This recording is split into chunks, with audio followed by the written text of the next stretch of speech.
Hey, fellow mathematicians! Before we get into the episode, we want to let you know some important information about Math is Figureoutable merch. Yeah, we know so many of you love all the great designs that we have on the Math is Figureoutable website, and you might want to share the love with some fellow mathy friends. If you're in the US and order apparel like t-shirts and hoodies by December 10th, it will arrive before the holidays.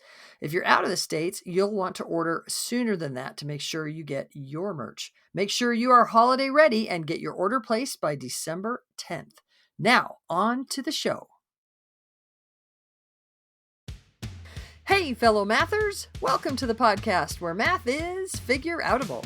I'm Pam Harris, a former mimicker turned mather. And I'm Kim Montague, a reasoner who now knows how to share her thinking with others. At Math is Figureoutable, we are on a mission to improve math teaching. Because we know that algorithms are amazing human achievements, but they are not good teaching tools because mimicking step-by-step procedures can actually trap students into using less sophisticated reasoning than the problems are intended to develop. I couldn't make it through that time. I had to take a breath. Oh, well. You try to hold your breath while you do it? Is that why you're on I try to take it on one breath. Okay. Like it's just a long sentence for one breath. Because I'm excited. You know, if I was like saying it not excited, maybe it wouldn't be. No, don't do that. All right. In this podcast, we help you teach mathing, building relationships with your students, and grappling with mathematical relationships.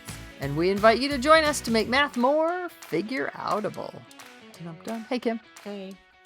Okay, that sounded funny. Speaking of less excited. How's it going today? Some days are easier than others. No, it's a good day. The truth. Yeah, it's a good day. I promise we're gonna do some fun things on this podcast. So okay, that'll make you happy. Okay. I grabbed a review for us. That's a fun start. Yeah. Allie 20335. The numbers always get me. I always wonder what they mean. Thanks, Allie 20335. Yeah. Appreciate it. Allie says, thank you. I enjoyed listening to your podcast each week and thinking about how I can encourage my students to be better math thinkers. Thank you for sharing your ideas with all your listeners. Whoop, whoop. Hey, didn't you tell me the other day that you think thinking and reasoning are not the same? Did I? I often say thinking and reasoning is kind of the same. Oh, yeah, I did say that. I think I might have put that in one of your documents. Edit. You want to? Yeah. Why do you think reasoning? What's the difference? I haven't fully fleshed this out, but putting you on the spot. Yeah, it's okay. I think reasoning is deeper and involves more.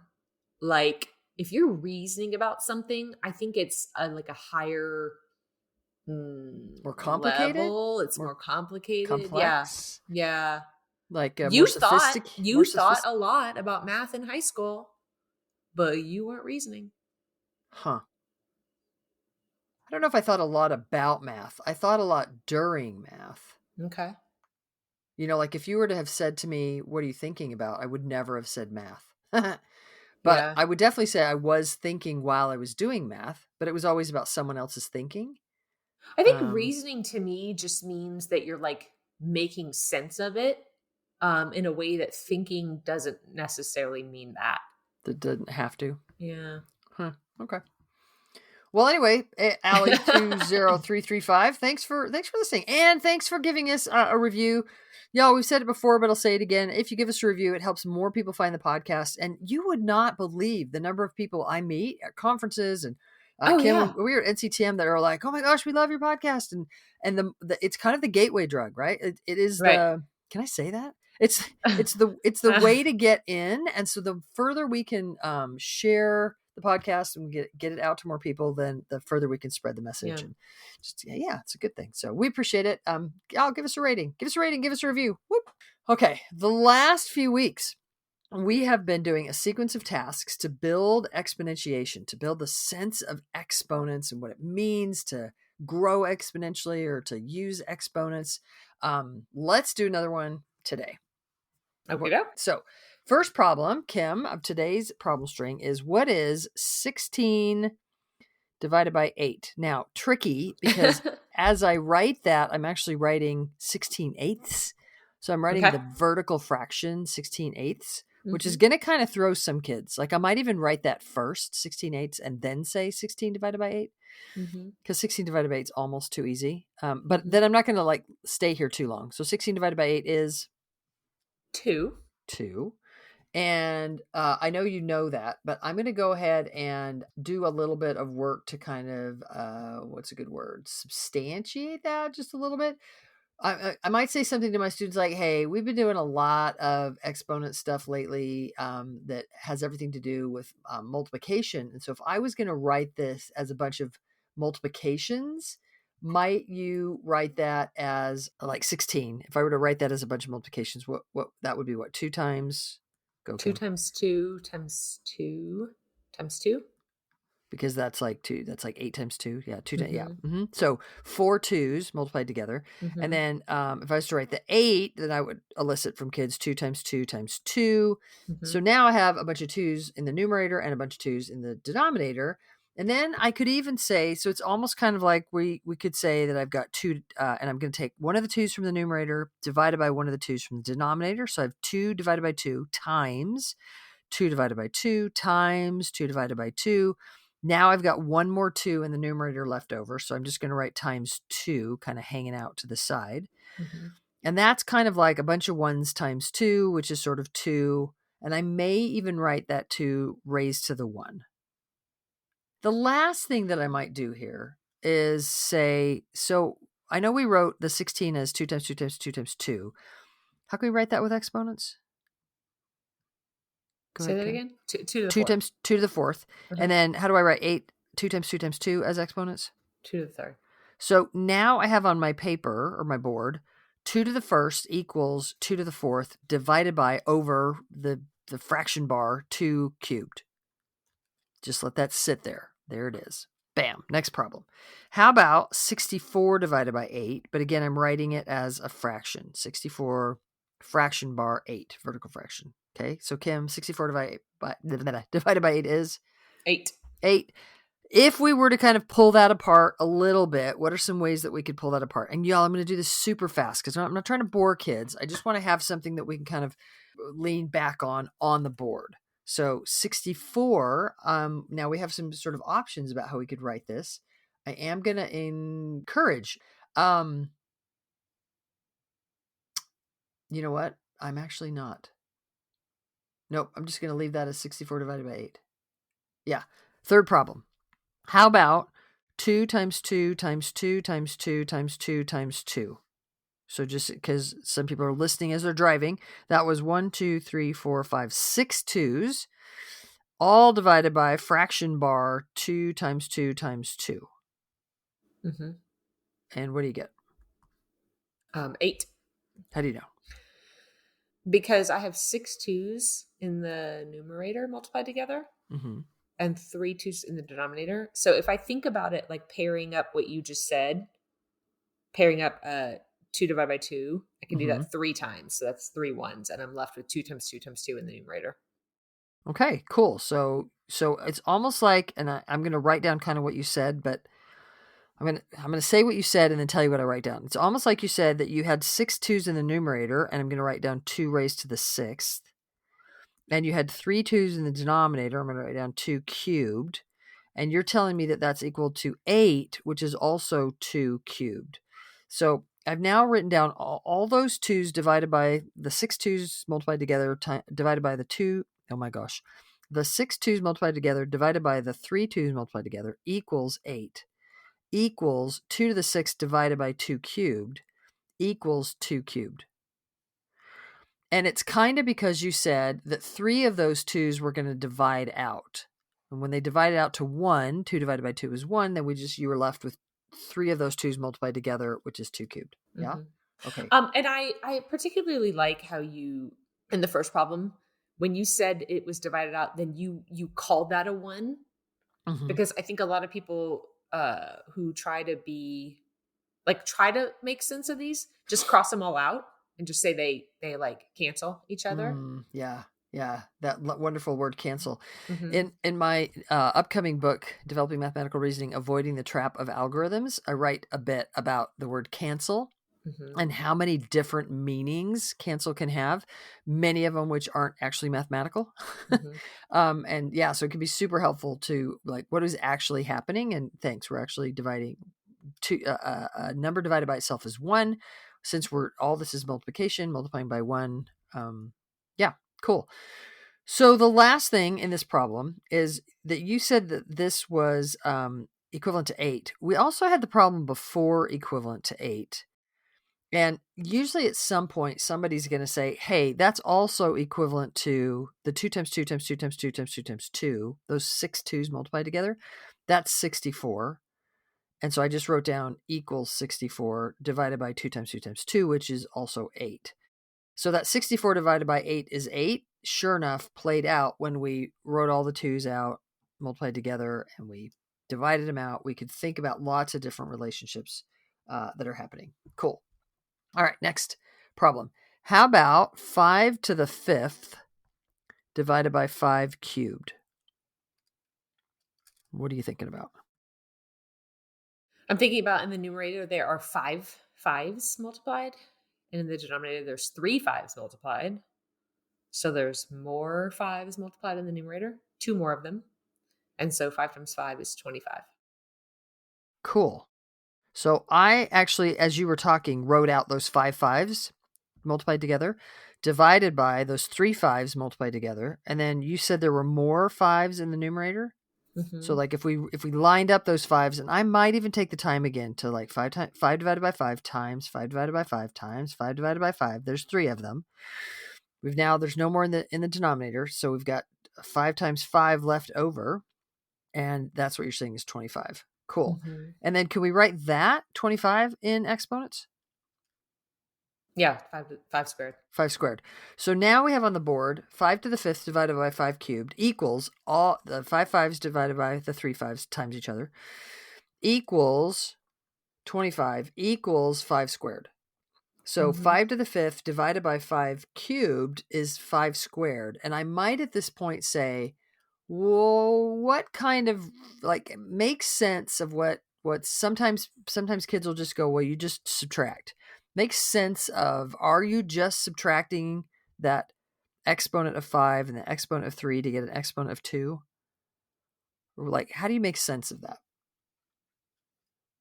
Are you Can't. asking me? I am, yeah. Okay. Sorry. Um Yes. so it's really about you have that many less multiplied together. So if you have 5 5s multiplied and 3 5s multiplied, you have 3 less in the denominator than you do in the numerator. Wait, say that again. 2 less? Yes, 2 less, sorry. I It's said okay. 3 less. Yeah. Yeah, it's so you're like basically dividing out the ones that pair up, that you have the same in the numerator and the denominator. So Mm-hmm. you can really just focus on how many additional 5s you have multiplied. How many are sort of left over? And since it's all Mhm. being multiplied, you still got those factors kind Mhm. of left over. Cool.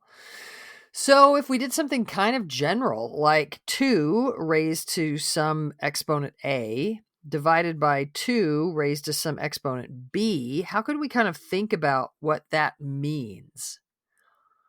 And I would let kids kind of talk about that a little bit. But then, Kim, what are you envisioning if you have 2 raised to the a divided by or fraction bar, kind of over this way it looks, but we're dividing 2 Mhm. raised to the b? Like what's happening? 2 to the a, what does that mean? I feel like we did that a couple strings ago. Yeah, it's a number of 2s. So it's like 2 times 2 times 2 dot dot dot times 2, and there's a of those. A Uh-huh. 2's, divided Uh-huh. by. Uh-huh. And then b number of 2s in the denominator. And so when I'm going to write those b number of 2's, I'm actually going to line them up a little bit. So Uh-huh. when I have the 2 times 2 times 2 dot dot dot times 2, a of those in the numerator, underneath each of those, I'm writing 2 times 2 times 2 dot dot dot, and then we don't really know how many are in the denominator. And so a bunch of them look like they're going to divide to ones, but I'm going to have some left over. And how many am I going to have left over? Well, the difference between A and B. Mhm. And now here's where I wish we had done some subtraction work I so know. that I was kids could think about that that's then 2 raised to the a minus b. Uh-huh. And at this point, we could kind of look back at the problems that we had done today. We could see where we had 2 to the 4th divided by 2 cubed, and 4 minus 3 is 1. And the equivalent expression that we had was 2 to the 1. Uh-huh. We could look at 2 to the 6th divided by 2 to the 3rd, and that simplified to 2 to the 3rd, and 6 minus 3 was 3. But it's really not about saying, all right, so therefore we've given you a little bit of conceptual understanding, go memorize the rule. I Uh-huh. really want kids to look at 2 to the a divided by 2 to the b, and rather than think about 2 to the a minus p, I really want them to think about what's the difference? Like, where do I Mhm. have more 2's? Do I have more 2's in the numerator? Do I have more 2's in the denominator? And how Mhm. many? And then they're that's where they are. The rest of them divided to 1, and we're Mhm. sort of left with those leftover 2's. Yeah. Cool. Could we do the same thing with like x to the a divided by x to the b, and just do everything we just did, but with x's instead of 2's? So we're not going to Yeah. spend too much time on that. Could we apply that to something like 3 cubed times 5, all divided by, so I've drawn the big fraction bar, 3 cubed times 5, all divided by 3 squared. Mhm. All right, Kim, what are you thinking about? I'm thinking in the numerator I have 3 times 5. So 3 threes multiplied in the numerator and 2 threes multiplied in the denominator leaves me with 1 3 in the numerator by 5. And that 5 is still hanging around. Mhm. So I've just written down 3 times 3 times 3 times 5, all divided by 3 times 3. And Mhm. then, depending on the age of kids that I'm working with, and maybe individual kids, I may even write that again as 3 divided by 3 times 3 divided by 3 times. Let me just. Now I'm out. I don't have any more 3's in the denominator, so I'm left with 3 times 5. Mhm. And bam, 3 times 5 is 15, and we've Mhm. simplified that expression. Yeah. And then I might look back and go, it looks like it's sort of playing out. 3 cubed in the numerator and 3 squared in the denominator.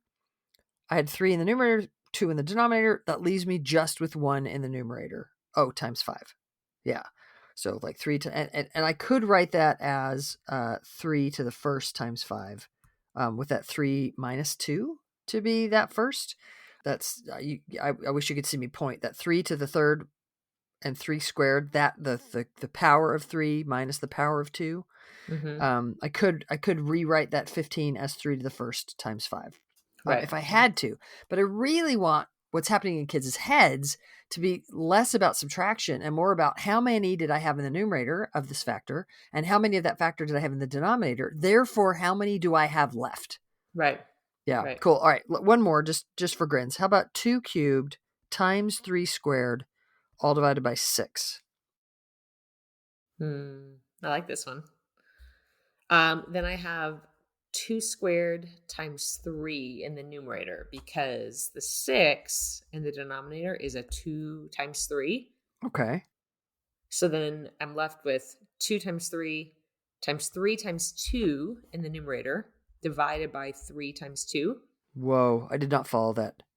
2 to the third Uh-huh. times 3 squared in the numerator. Uh-huh. In the denominator, I rewrote 2 times 3 instead of Yes. 6. Yes. So then I'm left with 2 squared times 3 when I divide Ah. out the 2 times 3.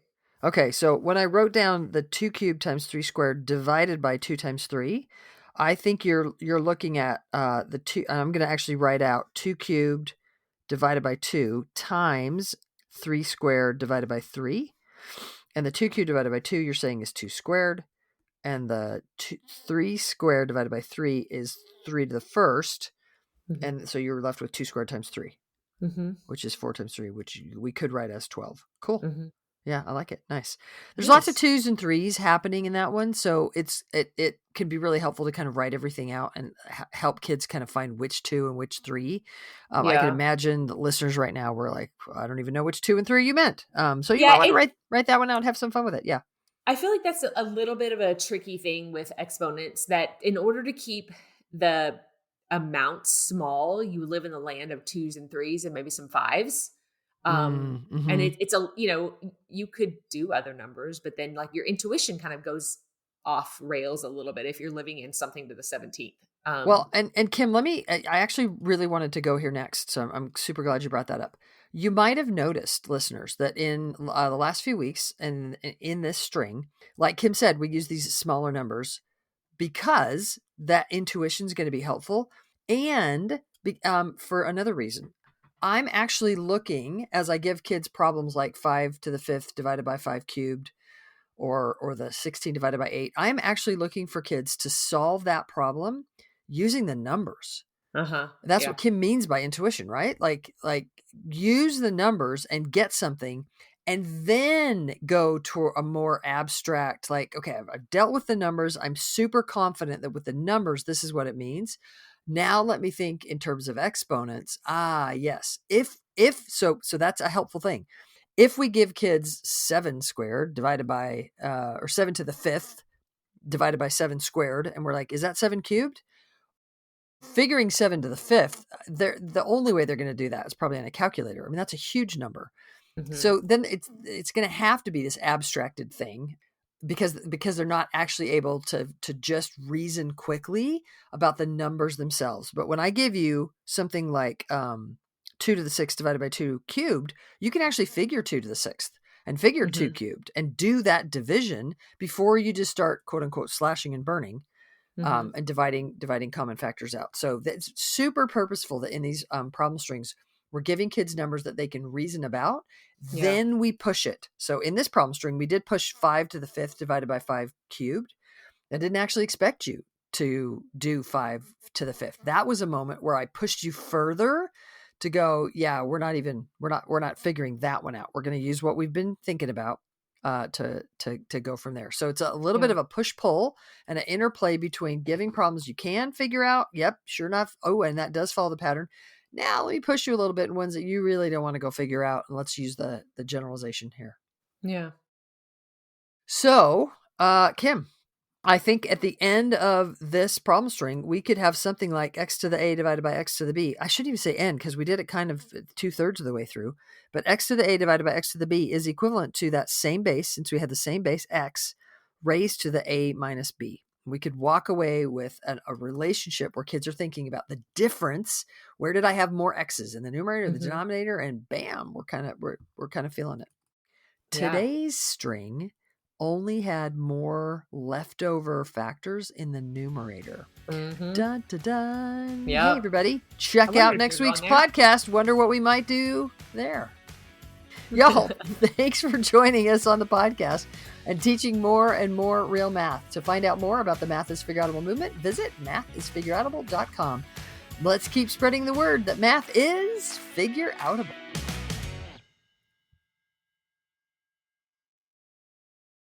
Hey, listeners, don't forget, if you love Math is Figureoutable merch and want to share the love with your family and friends, now is the time. That's right. If you're in the U.S. and order your favorite t-shirts and hoodies by December 10th, it will arrive before the holidays. Share the Math is Figureoutable love with your favorite people and keep spreading the word that math is figureoutable.